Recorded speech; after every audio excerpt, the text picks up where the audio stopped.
Hi there. If you haven't already watched the Introduction to Ableton Live video, I'd recommend doing so now if you're a complete beginner. This will give you a good idea of the software.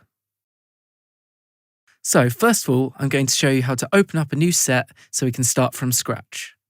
So just go over to File and down to New Live Set. You can also use a shortcut Command and N on Mac or Control and N on Windows. Okay, so this is what a new set looks like. Now, the first thing I want to do is set the tempo of my project. The tempo is the speed or beats per minute of the music.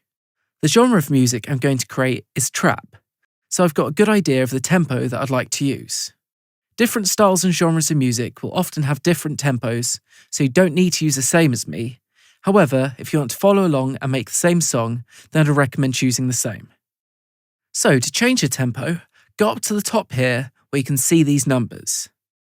This here says 120, so that's 120 beats per minute. To change it, you can just click and drag up or down. So if I pull it down, we'll be slowing down the tempo. If I increase it, we'll be increasing it. You can also click on this box and type in a number and then hit enter, and this will save it as your tempo. Now, to hear the speed of your tempo, you'll need to turn on the metronome. To do so, go to this icon here, click on it once, and it'll light up orange. Now, when you press the spacebar, you can hear the metronome at 300 beats per minute. To stop the metronome, press spacebar once again. I'm just going to click on this and bring down the tempo. Now, when I press the spacebar again, you can hear the tempo is much slower. You can also start and stop playback with the play and stop buttons here. Right, another way to change tempo is by using the tap tempo.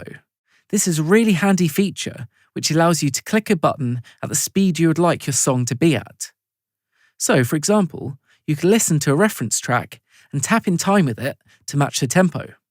So if I click on this tap icon here, so as you can see there, when I was clicking on this tap tempo icon, the tempo of my project has actually changed. So that's two ways to change the tempo of your project. I'm just going to click here and type in 170. As I mentioned before, that's the tempo that I want to use for my song. And then hit enter.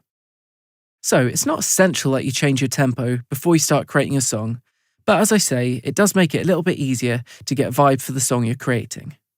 In the next video, we're going to start looking at MIDI and audio tracks.